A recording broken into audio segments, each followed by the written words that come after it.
Assalamualaikum warahmatullahi wabarakatuh. Yang terhormat Bapak Wawan Satyo Nugroho selaku dosen pengampu mata kuliah Teori Portofolio dan Analisis Investasi.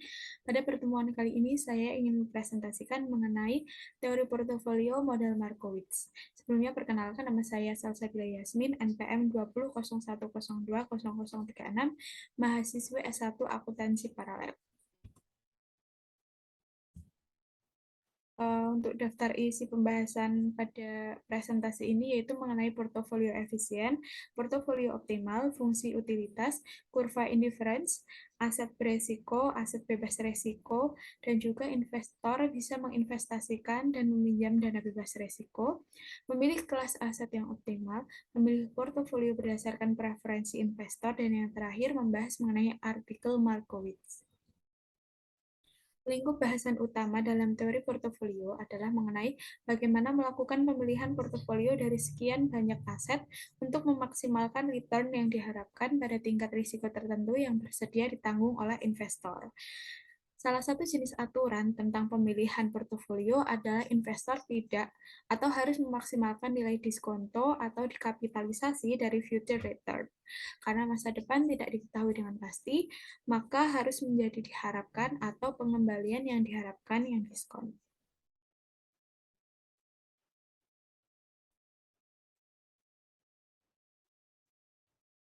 Selanjutnya yaitu portofolio efisien dan portofolio optimal.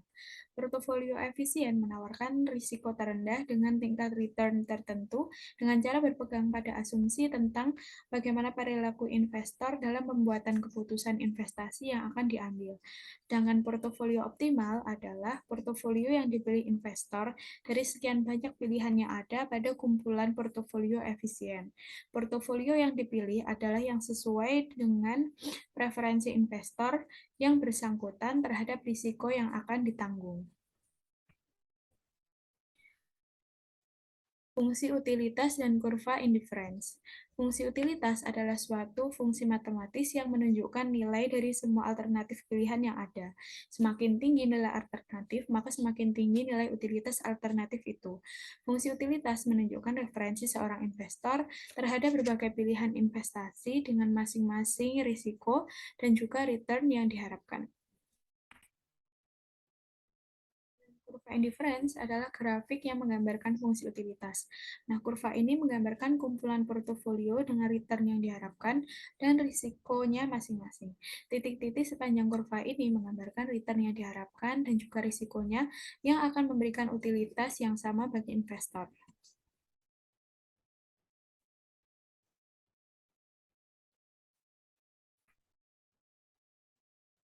Pada slide ini menunjukkan suatu kurva indifference, di mana garis horizontal menggambarkan risiko, sedangkan garis vertikal menggambarkan return yang diharapkan. Tiap kurva indifference menggambarkan suatu kumpulan portofolio dengan return yang diharapkan pada risikonya masing-masing. Seorang investor akan mempunyai preferensi yang sama terhadap setiap titik dalam kurva indifference karena titik tersebut menunjukkan seberapa besar tingkat risk averse seorang investor.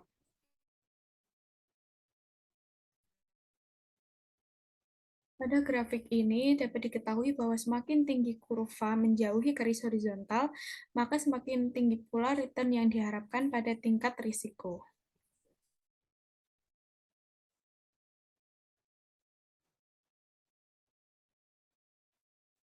Materi selanjutnya yaitu aset risiko dan juga aset bebas risiko.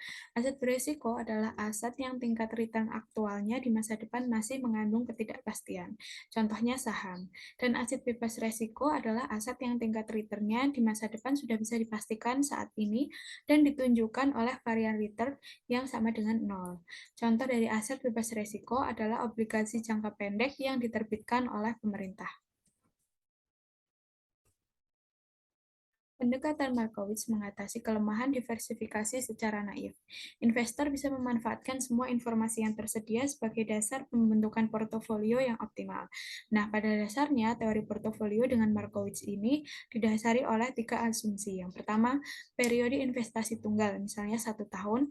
Yang kedua, tidak adanya biaya transaksi. Dan yang terakhir, preferensi hanya berdasar pada return yang diharapkan dan risiko dari portofolio tersebut.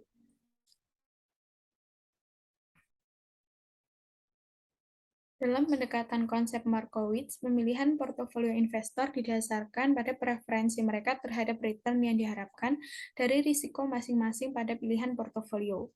Sebagaimana yang telah dijelaskan di awal bahwa portofolio dibagi menjadi dua, yaitu efisien dan optimal. Nah, pemilihan portofolio optimal didasarkan pada preferensi investor terhadap return yang diharapkan dan risiko yang ditunjukkan oleh kurva indifference.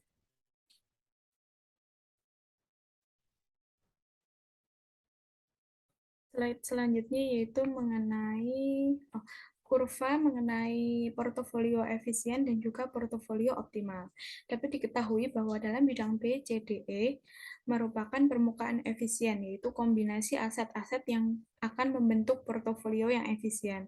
BCDE ini merupakan pilihan terbaik bagi investor dibandingkan dengan titik lainnya. Alasannya, karena BCDE mampu menawarkan tingkat return yang lebih tinggi dengan risiko yang sama dibandingkan dengan titik A, G, dan juga H.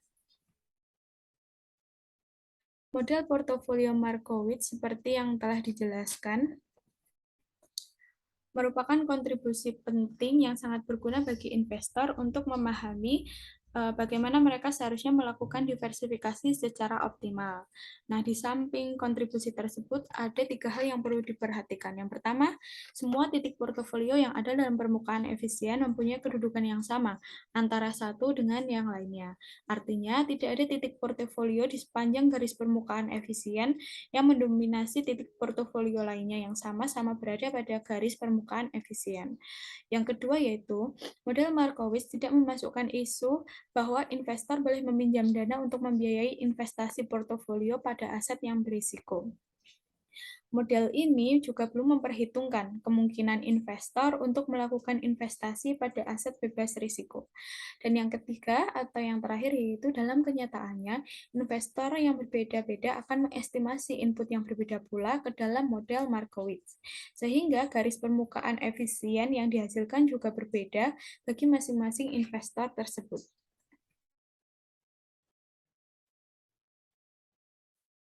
Investor bisa menginvestasikan dan meminjam dana bebas risiko.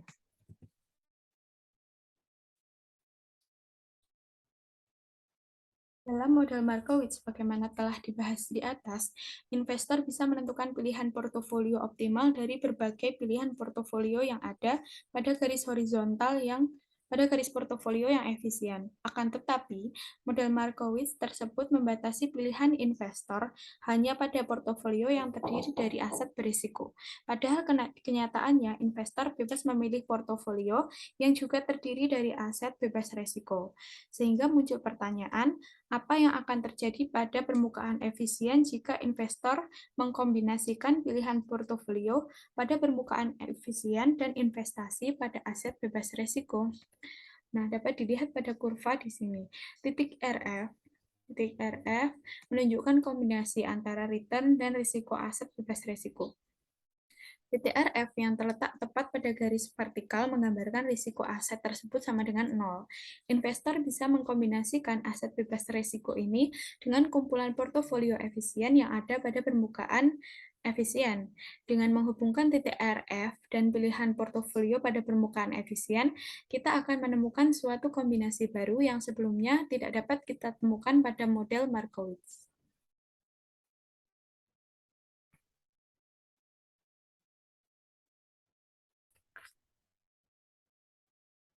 Nah, dengan dimasukkannya garis RF ke dalam model Markowitz, maka permukaan efisien akan berubah membentuk garis lurus yang menghubungkan RF dengan titik portofolio optimal yang dipilih oleh investor. Misalnya, portofolio optimal seorang investor berada pada titik L. Maka, jika investor tersebut kemudian mengkombinasikan portofolio L dengan aset bebas risiko, permukaan efisien yang akan terbentuk akan menjadi garis RF ke titik L. Portofolio investor tersebut nantinya akan berada di sepanjang garis RF dan juga L. Misalnya titik X yang terlihat pada kurva tersebut. Jika porsi dana yang diinvestasikan pada aset bebas risiko sebesar WRF dan sebesar 1 min WRF pada portofolio L, maka return yang diharapkan dari kombinasi portofolio dapat dihitung dengan rumus tersebut.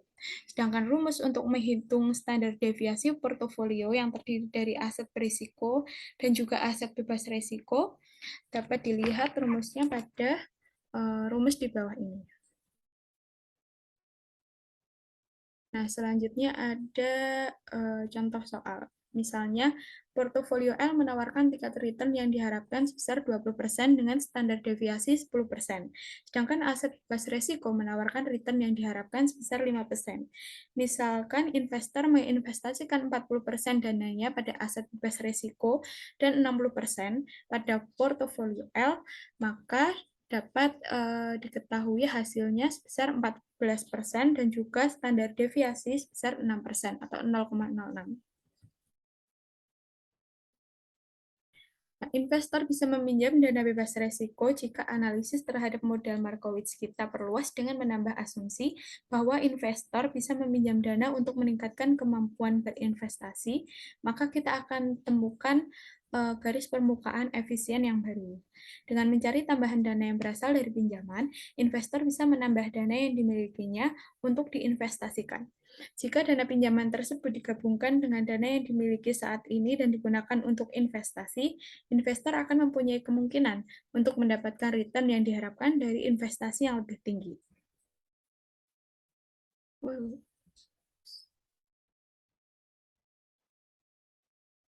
Pada kurva tersebut terlihat bahwa tambahan dana yang berasal dari pinjaman itu bisa memperluas posisi portofolio di atas titik M, sehingga akan membentuk garis lurus RF ke N dan juga ke K. Lalu pertanyaannya, bagaimanakah dampak tambahan dana dari pinjaman tersebut terhadap return yang diharapkan dan risiko portofolio? Nah, jawabannya akan dibahas pada slide selanjutnya. Asumsikan investor bisa meminjam dana sebesar jumlah dana yang dimilikinya, jadi 100% dari dana yang dimiliki. Dari semua dana tersebut, 200% akan diinvestasikan pada aset berisiko. Maka posisi portofolio akan berada pada titik K. Jumlah semua dana yang diinvestasikan pada semua aset berisiko di titik K harus berjumlah 200% atau 2,0. Jumlah ini menunjukkan semua dana yang dimiliki ditambah pinjaman. Untuk memperoleh hasil ini, maka porsi dana diinvestasikan pada titik RF atau WRF. Kita hitung sebagai minus 1,0 dengan menunjukkan pinjaman dana pada tingkat bunga RF. Dengan demikian, proporsi dana yang diinvestasikan pada titik K sebesar 2. Jika kita gabungkan bobot portofolio secara keseluruhan, akan peroleh jumlah 1,0 yang dihitung sebagai berikut.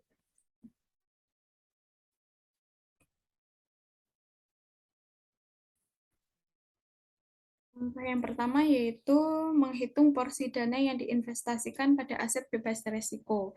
Seperti yang sudah diketahui di soal bahwa jawabannya 1,0. Langkah yang kedua yaitu menghitung return yang diharapkan dari portofolio dengan rumus seperti yang ada di layar.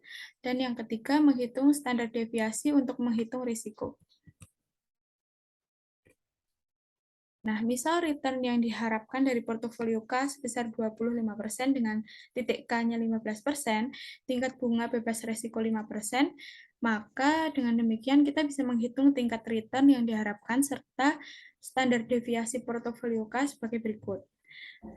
Dengan rumus yang seperti tadi dimasukkan angkanya, jadi WRF itu adalah sebesar 0-1, itu adalah porsi dana yang diinvestasikan di titik RF. Selanjutnya 0,05 adalah tingkat bunga bebas risiko, dan nilai 2 ini adalah porsi dana yang diinvestasikan di titik K, dan yang terakhir 0,25 adalah return yang diharapkan di titik K. Maka hasilnya adalah 0,45 atau 45%. Yang kedua, standar deviasi. Angka 2 ini diperoleh dari porsi dana pada titik K, dan juga 0,15% ini adalah standar deviasi. Maka hasilnya 0,30 atau 30%. Selanjutnya yaitu membahas mengenai Markowitz article. Nah, Untuk pembahasannya, pada tahun 1952 dan juga 1991, Harry Markowitz menerbitkan dua artikel jurnal bergengsi di The Journal of Finance. Artikel pertama berjudul Portfolio Selection, adapun artikel kedua berjudul Foundation of Portfolio Theory. Dalam kedua artikel tersebut, Markowitz secara umum menjelaskan dan mengusulkan pentingnya mempertimbangkan return dan risiko secara bersama-sama pada saat penilaian investasi. Investor dapat memperoleh keuntungan dengan mengambil varian tertentu atau mengurangi varian dengan menaikkan expected return. Hal lainnya yang ditekankan dalam teori ini adalah bahwa pemilihan aset tidak hanya berdasarkan karakteristik return dan risiko individual, tetapi dapat dipilih secara bersama dengan aset lainnya. Pemilihan aset secara bersama dapat mempengaruhi kesamaan return sekaligus mengurangi risiko portofolio keseluruhan. Markowitz menamakan usulan penilaian investasi ini dengan istilah The Expected Return Variance of Returns atau EV. Dari jurnal Markowitz tahun 1951 oleh peneliti selanjutnya, kemudian dikenal dengan mean variance atau MV. Nah, ini di jurnal Kaplan tahun 2014 dan juga Zahn tahun 2015. Dan Markowitz kemudian dijuluki sebagai bapak teori investasi baru bernama teori portofolio modern.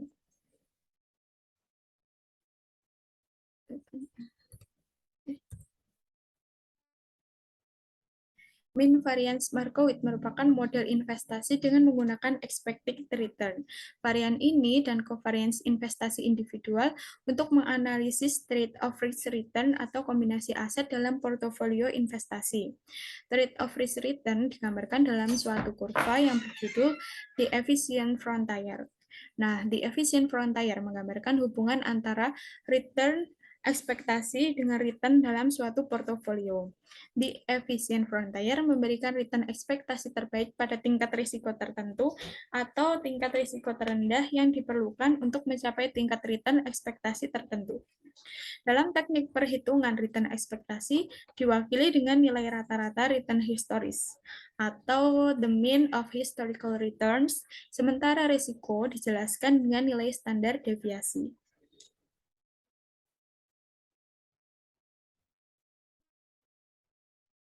Model mean variance awalnya itu dikembangkan oleh Markowitz dalam konteks pemilihan portofolio saham biasa.